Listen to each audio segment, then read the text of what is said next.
this is an accurate way of looking at that. At a certain point, your cost of automation, in this case, we're talking about robots, like in the physical sense, not in the automated internet sense or in the digital sense, because a lot of stuff digitally can be automated.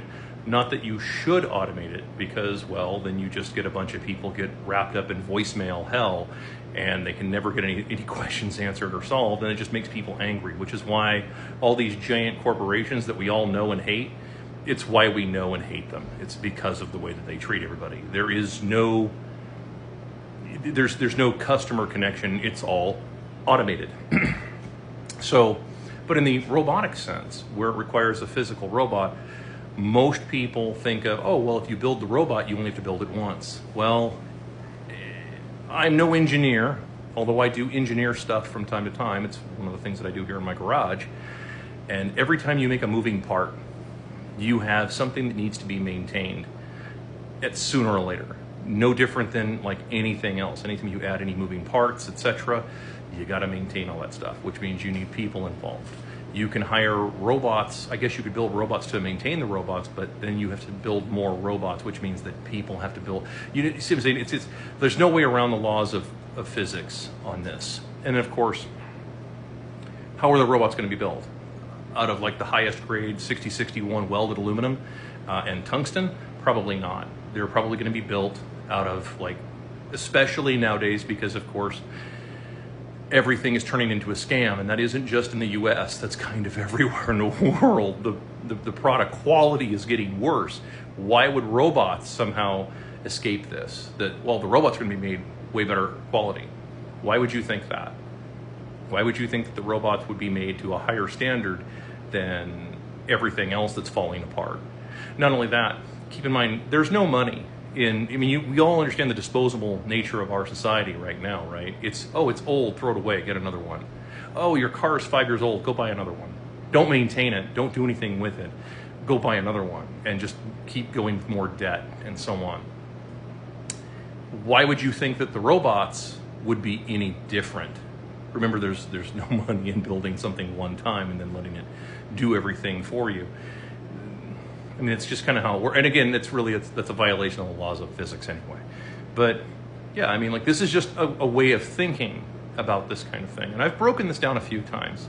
I don't go into this stuff too terribly much, really, because frankly, I lose people. It's like the nuclear power discussion, the nuclear fission discussion. I had it one time here. It's a boring discussion. Most people don't follow it along. They read about or they get about maybe 40 seconds into it, and there's already no retention for my channel. I mean, the average viewer watches the stuff that I produce like 32 seconds. I mean, so anyway, what I'm saying is that when it comes to robotic automation, at a certain point, it's just cheaper to have people do it, especially if you can get people to do it cheaply. They're not going to do it very well. It's why, like, for example, okay, so let's use the example of the Amish in the US. So I don't know if other countries have Amish or whatever their equivalent of Amish is. I'm pretty sure China does, and I think there's some in Japan as well. But the Amish are people who do things the old way. And the quality tends to be like a cut way above like everything else, and so that's why they're able to will on like heirloom grade tools to the next several generations. This cuts down all of their next generation's costs of having to have all the tools to do all of this stuff. But someone still needs to use the tools. You still need to have a person involved. I would also make the argument that you probably wouldn't want a world where everything was done for you and you didn't have to do anything at all, and you could just sit around and let some robot feed you intravenously through like a tube in your nose. I don't know that, like, you know what I mean? I don't know that you'd want something quite like that. And there's some people who for some reason kind of want that, but that, like, what would be the point of living then? What would be the point of life? What would be the point of it? Seriously, like, what would be the point of any of this then?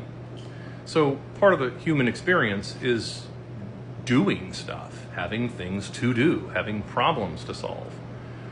Years ago, many years ago, I was a little kid, and there was a story that You know how in reading class, again, now this is for Gen Xers will remember this kind of thing. They would give you like reading books, and they were books that had just like little stories in them. And you would read them, for class, and then, it was part of reading comprehension and things like that. So I was a little kid, and there was a story in this book that was kind of an ongoing story of someone who wanted a perfect life, and so he got it. He got this perfect life, but then decided he didn't want the perfect life. He wanted some challenges and problems, and on and on and on.